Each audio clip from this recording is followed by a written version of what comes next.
A Quiet Place. A Quiet Place is about a family trying to survive in a post-apocalyptic world where they can't make a single sound, otherwise they get hunted by aliens.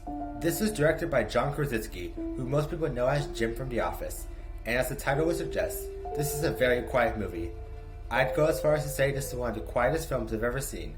There's barely any sound throughout, and when there is, the sound editing is so amazing. It sounded very crisp and had a unique way of using sound, plus the score really brings us into a silent and empty world. Krasinski's direction was very strong, and he has a way of using visuals to build and show us what it's like to have to live in a world like this, instead of having a character or narrator telling us. The performances all around were incredible, and you can tell, just by looking at their facial expressions, that the characters were terrified during certain moments. There isn't a weak performance at all. Emily Blunt, John Krasinski, Noah Jupe, and Millicent Simmons felt like a real family, and I felt a strong bond between them, and I understood how these characters were feeling. It wasn't just the characters that had a strong bond, it was also the cast. In fact, Millicent Simmons, who plays the daughter, is deaf in real life, and she helped teach the cast some sign language that was used during the film. And yes, this is a very suspenseful movie, and it keeps you on the edge of your seat. This film really knows how to build tension throughout, and the creatures were very fierce and menacing, and their design kind of reminded me of the Xenomorphs from Alien and also the Demogorgon from Stranger Things, but that's not a complaint at all. Plus, the visual effects were very convincing and made you feel that the aliens were really there.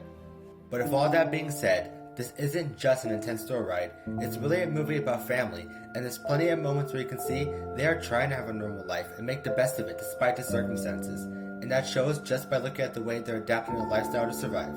Something I found out shortly afterward is that John Krasinski and Emily Blunt are actually a couple in real life, and you can really feel their love throughout the movie. The adrenaline isn't the only takeaway from this movie, the characters lift it up in such a strong way.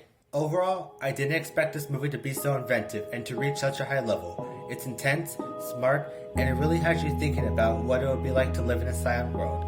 This greatly surprised me, and I believe this is going to inspire many people in years to come, and I'm going to rate A Quiet Place an A. I highly recommend this to anyone who enjoys suspense and likes survival movies.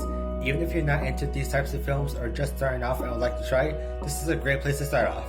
If you do decide to watch this, I highly suggest that you try to stay as quiet as possible to make the experience more immersive. Plus, this is a little over an hour and a half, so it's not that long. Once again, this is so great, and soon I'm going to be reviewing the sequel, A Quiet Place Part 2. I saw it a while ago, and I can't wait to talk about it. Thank you for watching my review of A Quiet Place.